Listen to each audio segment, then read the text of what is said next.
एक एंट आइलैंड को दिखाया जाता है जहाँ पर बहुत सारी एंट्स रहती हैं और इन सबको लीड करती है एक बूढ़ी क्वीन और उसकी बेटी जिसका नाम है प्रिंसेस एटा। इन एंट्स की जिंदगी में वैसे तो सब कुछ ठीक होता है, लेकिन इनकी जिंदगी की सबसे बड़ी जो प्रॉब्लम्स होती हैं उनमें से एक है वो ग्रास हुपर्स, जिन्हें हर गर्मियों में इन्हें बहुत सारा खाना देना पड़ता है और इनका जो लीडर होता है उसका नाम होता है हुपर। इन्हीं एंट्स की कॉलोनी में एक एंट को दिखाया जाता है जिसका नाम फ्लिक होता है। फ्लिक एक बहुत ही इनोवेटिव और बहुत ही ब्रेव एंट है। वो नई नई चीजों का आविष्कार करता है जिससे काम जल्दी किया जा सके, लेकिन फ्लिक की किस्मत उसका साथ नहीं देती। जब भी कोई अच्छा काम करने की कोशिश करता है तो कुछ न कुछ गड़बड़ हो जाती है और अब वो पत्ते से एक टेलीस्कोप बनाता है जो प्रिंसेस एटा को दिखाता है, लेकिन उसे वो टेलीस्कोप बिल्कुल अच्छा नहीं लगता, वो उसे फेंक देती है। फ्लिक को ये देखकर बुरा लगता है, लेकिन तभी वहां पर प्रिंसेस एटा की छोटी बहन जिसका नाम डॉट है वो आती है और जब वो टेलीस्कोप को देखती है तो उसे बहुत अच्छा लगता है। वो भागते हुए जाती है फ्लिक के पास और उसे कहती है कि मुझे तुम्हारा टेलीस्कोप बहुत अच्छा लगा, एक ना एक दिन हम तुम्हारे इन सभी इंस्ट्रूमेंट्स को यूज जरूर करेंगे। और अब यहाँ पर खतरे की घंटी बजना शुरू हो जाती है जिससे सभी एंट्स डर कर जमीन के नीचे अपने घर के अंदर चली जाती है। फ्लिक जिसके पास एक बहुत ही हैवी मशीन है जिसे वो खाना जल्दी जल्दी जमा करता है, उस मशीन की वजह से उसकी स्पीड बहुत कम होती है। वो उस जगह जाता है जहां पर चींटियों ने खाने का ढेर इकट्ठा कर रखा है और तभी अपनी हैवी मशीन की वजह से वहां पर वो गिर जाता है जिससे एक पत्थर खिसक जाता है और जितना भी खाना यहाँ पर एंट्स ने यानी कि चींटियों ने इकट्ठा किया था वो सारा का सारा पानी में बह जाता है। और अब यहाँ पर आते हैं ग्रास हुपर्स। दरअसल एंट्स और ग्रास हुपर्स के बीच में एक डील हुई है कि साल में एंट्स उन्हें 2 बार बहुत सारा खाना देंगी, जिसके बदले ग्रास हुपर उन्हें बड़े बड़े इंसेक्ट से बचाएंगे। पर अब सारा खाना बह चुका है, इसीलिए हुपर अपने साथियों के साथ नीचे एंट्स की कॉलोनी में आ जाता है जहां पर वो एंट्स की रानी से कहता है कि तुमने अपना वादा पूरा नहीं किया, तुमने इस बार हमें खाना नहीं दिया, इसीलिए अगली बार तुम्हें डबल खाना देना होगा। जब पेड़ का आखिरी पत्ता गिरेगा तब मैं यहाँ पर अपने साथियों के साथ खाना लेने के लिए आऊंगा और अगर तुमने हमें डबल खाना नहीं दिया तो मैं तुम्हारे इलाके पर तुम्हारी कॉलोनी पर हमला कर दूंगा और ना ही तुम्हें बड़े बड़े इंसेक्ट से बचाऊंगा। ओल्ड क्वीन कहती है कि ऐसा मत करो, बारिशें शुरू होने वाली हैं और अब तक हमने अपने लिए भी खाना जमा नहीं किया, लेकिन हुपर उसकी एक बात नहीं सुनता और धमकी देकर यहाँ से चला जाता है। अब यहाँ पर जो कुछ भी हुआ होता है इसके लिए फ्लिक को जिम्मेदार समझा जाता है। फ्लिक को रानी के सामने पेश किया जाता है जहाँ पर फ्लिक रानी को एक आइडिया देता है। वो कहता है कि हमें बड़े बग से मदद मांगनी चाहिए ताकि वो ग्रास हुपर से हमारी जान बचा सके, पर इस काम के लिए इन्हें एंट कॉलोनी से बाहर जाना होगा। बाहर बहुत ज्यादा खतरा होता है इसीलिए कोई बाहर नहीं जाना चाहता, पर फ्लिक कहता है कि मैं जाऊंगा। वैसे भी एंट कॉलोनी में सब फ्लिक से परेशान होते हैं, इसीलिए राजकुमारी एटा कहती है कि तुम जा सकते हो, तुम एक काम करो। दरअसल वो भी फ्लिक से छुटकारा चाहती है और अब फ्लिक अपने सफर की तैयारी कर चुका है। तभी उसके पास छोटी प्रिंसेस डॉट आती है और वो फ्लिक से कहती है कि मुझे तुम पर पूरा विश्वास है।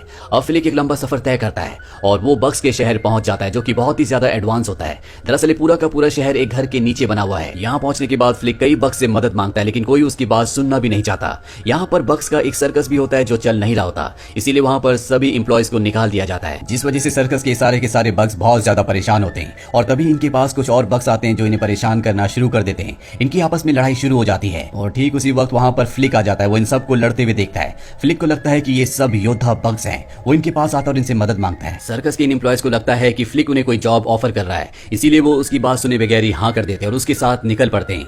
वहीं एंट कॉलोनी में दिखाया जाता है जो सब के सब ग्रास हुपर्स के लिए दिन रात मेहनत करके अब खाना जमा कर रहे हैं क्योंकि उन्हें दुगना खाना देना होगा। और तभी यहाँ पर फ्लिक अपने बग साथियों के साथ पहुंच जाता है। प्रिंसेस एटा फ्लिक से बहुत ज्यादा इंप्रेस हो जाती है और अभी तय करते हैं कि ग्रास हुपर से युद्ध करेंगे। रात को जश्न किया जाता है जहाँ पर बग्स को समझाया जाता है कि बहुत जल्दी इनके ऊपर ग्रास हुपर हमला करने वाले हैं और इन सबको उनसे युद्ध करना होगा जिसमें शायद इनकी जान भी चली जाए। और अब इन सर्कस के बग्स को समझ में आ चुका है कि इन्हें यहाँ पर फ्लिक क्यों लाया है। ये सब के सब डर जाते हैं, ये ग्रास हुपर से युद्ध नहीं करना चाहते क्योंकि इन सबको भी अपनी जान प्यारी होती है। इसीलिए एक बग फ्लिक के पास जाता है और उसके कान में कहता है कि हम कोई फाइटर बग्स नहीं है बल्कि हम सर्कस में काम करते हैं और अब हम यहाँ से जा रहे हैं। वो सब के सब वहाँ से जाने लगते हैं। फ्लिक भी उन्हें पकड़कर लटक जाता है क्योंकि वो किसी भी कीमत पर उन्हें रोकना चाहता है। और जब बग्स देखते हैं कि फ्लिक उन्हें पकड़कर लटका हुआ है तो नीचे उतरकर उसे अपने पैर से अलग करने की कोशिश करते हैं और तभी इन्हें एहसास होता है कि ये एक बहुत ही खतरनाक जगह पर है। दरअसल यहाँ पर एक चिड़िया का घोंसला होता है और अगले पल वो चिड़िया यहाँ पर आ जाती है। वो इनके ऊपर हमला कर देती है। वहीं प्रिंसेस डॉट को दिखाया जाता है जिसने इन्हें जाते हुए देख लिया था और अब वो एक फूल पर लटक कर उड़ते हुए इन्हीं की तरफ आ रही होती है और बर्ड यानी कि चिड़िया उसे देख लेती है। वो उस पर हमला करने के लिए जाती है। डॉट उसे देखकर फूल छोड़ देती है और नीचे गिरने लगती है और तभी एक बग उसे बचा लेता है। ये दोनों जमीन के अंदर जो दरार होती है वहां पर गिर जाते हैं। बग इसमें जख्मी भी हो जाता है, लेकिन बर्ड अब भी इनका पीछा नहीं छोड़ता, वो इन्हें खाना चाहता है। तभी फ्लिक अपना दिमाग लगाकर एक कैटरपिलर को बर्ड को दिखाता है जिससे उसका ध्यान उस तरफ आकर्षित हो जाता है और जब बर्ड उस तरफ आता है तो फ्लिक प्रिंसेस डॉट को और बग को वहां से लेकर एक झाड़ियों के पीछे छुप जाता है जिस पर कांटे होते हैं। बर्ड उन पर हमला करने की कोशिश करता है पर कांटों की वजह से वो उन तक नहीं पहुंच सकता और इस तरह से इन सब की जान बच जाती है। दूर से प्रिंसेस एटा इस सब कुछ दूरबीन से देख रही होती है और इनके इस साहस भरे काम से ये सब के सब एंट्स की नजरों में अब हीरो बन चुके हैं। इन सबको एंट कॉलोनी वापस लाया जाता है जहां पर उस बग का भी इलाज किया जाता है जो राजकुमारी डॉट को बचा चिल्लाते हुए जख्मी हो गया था। और अब प्रिंसेस एटा जल्दी रानी बनने वाली है और ग्रास ऊपर इनसे डबल खाना मांगने आने वाले हैं, इसीलिए वो बहुत चिंतित होती है। यहाँ पर फ्लिक को एक आइडिया आता है। वो कहता है क्यों ना हम एक नकली बर्ड बनाएं और जब ग्रास ऊपर इनके ऊपर हमला करें तो उस नकली बर्ड से उन सबको यहाँ से भगा दिया जाए। राजकुमारी को उसका आइडिया अच्छा लगता है और अभी सब के सब एक नकली बर्ड बनाने की तैयारी करते हैं और जल्दी ये एक बहुत बड़ा बर्ड बना लेते हैं जिसे पेड़ के अंदर छुपा देते हैं। सारी एंट्स बहुत खुश होती है क्योंकि इन्होंने युद्ध की पूरी तैयारी कर ली है और रात को जब ये सेलिब्रेट कर रहे होते हैं और तभी ये देखते हैं कि कुछ रोशनियां इनकी एंट कॉलोनी की तरफ आ रही है और अगले पल इनके सामने एक बग अपनी गाड़ी लेकर आ जाता है। ये वही सर्कस का ओनर है जिसने अपने बग्स को अपनी सर्कस की टीम को नौकरी से निकाल दिया था और अब वो चाहता है कि सारे बग्स दोबारा से सर्कस में आ जाए। और यहाँ पर सभी एंट्स को, साथ ही राजकुमारी एटा को ये पता चल जाता है कि ये कोई योद्धा बग्स नहीं है बल्कि ये सर्कस में काम करने वाले हैं, जिससे राजकुमारी एटा को और सभी एंट्स को बहुत ज्यादा डिसअपॉइंटमेंट होती है। इन सबको लगता है कि फ्लिक ने इन्हें धोखा दिया है, इसीलिए राजकुमारी एटा कहती है कि तुम यहाँ से चले जाओ। फ्लिक को यहाँ से निकाल दिया जाता है और इसके बाद राजकुमारी एटा सभी एंट्स को ऑर्डर देती है कि जल्द से जल्द जितना ज्यादा खाना हो सके इकट्ठा करो, क्योंकि बहुत जल्दी सीजन का आखिरी पत्ता गिर जाएगा। ग्रास होपर्स यहाँ पर आ जाएंगे, हमें उनके लिए खाना इकट्ठा करना होगा। और दिखाया जाता है कि सीजन का आखिरी पत्ता भी गिर जाता है और ग्रास होपर अब इनकी कॉलोनी तक पहुंच जाते हैं। ग्रास होपर्स का जो लीडर है जिसका नाम होपर है, वो देखता है कि यहाँ पर खाना नहीं है। इस बात से उसे बहुत गुस्सा आता है और वो एंट्स की कॉलोनी पर हमला कर देता है। यहाँ पर जो छोटी प्रिंसेस डॉट होती है वो एक ग्रास होपर की बातें सुन लेती है, जिससे उसे पता चलता है कि ग्रास होपर बहुत जल्दी उनकी रानी को यानी कि उसकी मॉम को मार देगा।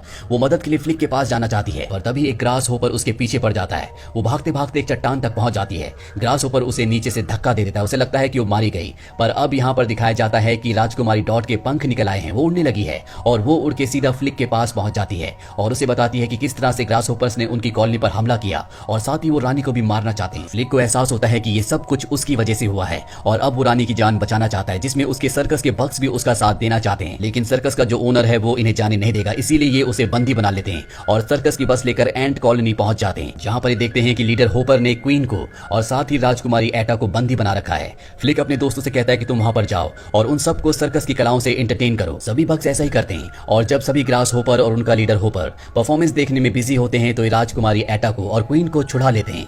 और वहीं दूसरी तरफ फ्लिक को दिखाया जाता है जो पेड़ के ऊपर उस पक्षी उस बर्ड तक पहुंच जाता है जो इन्होंने ग्रास होपर्स को डराने के लिए बनाया है और अब फ्लिक उस बर्ड के अंदर बैठकर इनके ऊपर हमला कर देता है। चारों तरफ अफरा तफरी मच जाती है। यहाँ पर जितनी भी एंट्स होती है, हालांकि उन्हें पता है कि ये एक नकली बर्ड है, लेकिन वो जानबूझकर डरने का बहाना कर रही होती है और तभी एक ग्रास होपर उस बर्ड पर आग लगा देता है, जिससे बर्ड की सच्चाई का पता चल जाता है कि ये एक नकली बर्ड है। बर्ड के अंदर से फ्लिक बाहर निकलता है, जिसे देखकर होपर को बहुत गुस्सा आता है। वो फ्लिक को बहुत बुरी तरह से मारता है। दरअसल वो एंट्स के सामने फ्लिक को जान से मारना चाहता है, लेकिन फ्लिक बहुत ज्यादा बहादुर होता है और वो उसे धमकी देता है कि हम एंट्स में बहुत ज्यादा एकता होती है और अगर हम सब मिल जाए तो तुम सबका खात्मा कर सकती हैं। और तभी होपर एंट की पूरी सेना को देखता है। उसके दिल में हल्का सा डर पैदा हो जाता है क्योंकि उसे एंट्स की एकता और ताकत के बारे में सब कुछ पता होता है और अब एंट्स के अंदर और जितने भी यहाँ पर सर्कस के बग्स होते हैं उनके अंदर कॉन्फिडेंस आ जाता है। वो ग्रास होपर्स का सामना करके उन्हें भगा देते हैं। साथ ही होपर को यहाँ पर गिरफ्तार कर लिया जाता है और सर्कस की जो तोप होती है उसे उड़ाकर यहाँ से दूर भेजने की तैयारी करते हैं। पर तभी यहाँ पर बारिश होना शुरू हो जाती है, जिससे एंट्स में अफरा तफरी मच जाती है और यहाँ पर होपर को मौका मिल जाता है। वो अपने आप को आजाद करके फ्लिक को यहाँ से लेकर उड़ जाता है। हालांकि उसके बग्स साथी उसे छुड़ाने की कोशिश भी करते हैं, लेकिन वो उसका पीछा नहीं कर पाते। पर तभी यहाँ पर राजकुमारी डॉट आती है और उसे होपर के पंजों से छुड़ाकर नीचे ले आती है और अब फ्लिक के माइंड में एक और आइडिया आता है और वो कहता है कि मुझे उसी बर्ड के घोंसले के पास जाना होगा जिसने डॉट के ऊपर और हमारे ऊपर हमला किया था। यहाँ पर होपर भी आ जाता है। फ्लिक उसे अपने जाल में फंसाने के लिए उस बर्ड के घोंसले की तरफ भागता है, पर जल्दी होपर उसे पकड़ लेता है। पर इससे पहले कि होपर उसे मारता, वो देखता है कि उसके ऊपर बर्ड है, पर होपर को लगता है कि ये भी पिछले बर्ड की तरह नकली बर्ड है, इसीलिए वो उस पर ध्यान नहीं देता और कहता है कि मैं तुम्हारी चाल समझ चुका हूँ। और तभी वो बर्ड उसे पकड़कर अपने बच्चों को खिला देती है और इस तरह से होपर का अंत हो जाता है। अगली सुबह दिखाया जाता है कि सब के सब फ्लिक को अब यहाँ का हीरो समझते हैं। प्रिंसेस एटा जो कि अब क्वीन बन चुकी है, फ्लिक और वो एक कपल है। साथ ही होपर का जो ब्रदर होता है जो कि एक ग्रास होपर है, उसका नेचर बहुत फ्रेंडली होता है। वो कभी भी एंट्स पर हमला नहीं करना चाहता था, इसीलिए अब वो एंट्स का दोस्त बन चुका है। यहाँ पर होपर के ब्रदर को और कुछ एंट्स को सर्कस के बग्स के साथ उनके नए टूर पर भेजा जाता है ताकि उनकी मदद कर सके। और जहाँ पहले फ्लिक के एक्सपेरिमेंट्स को कोई भी तवज्जो नहीं देता था, अब उसके एक्सपेरिमेंट से, उसके नए नए इक्विपमेंट से यहाँ पर बहुत ज्यादा फायदा होता है और इस तरह से एंट कॉलोनी में खुशियां आ जाती है। इसी के साथ ये फिल्म, ये कहानी यहीं पर खत्म हो जाती है। ये फिल्म ईयर 1998 में रिलीज हुई थी। IMDb पर इसकी रेटिंग है 7.2। उम्मीद करते हैं कि ये एनिमेटेड कहानी आपको पसंद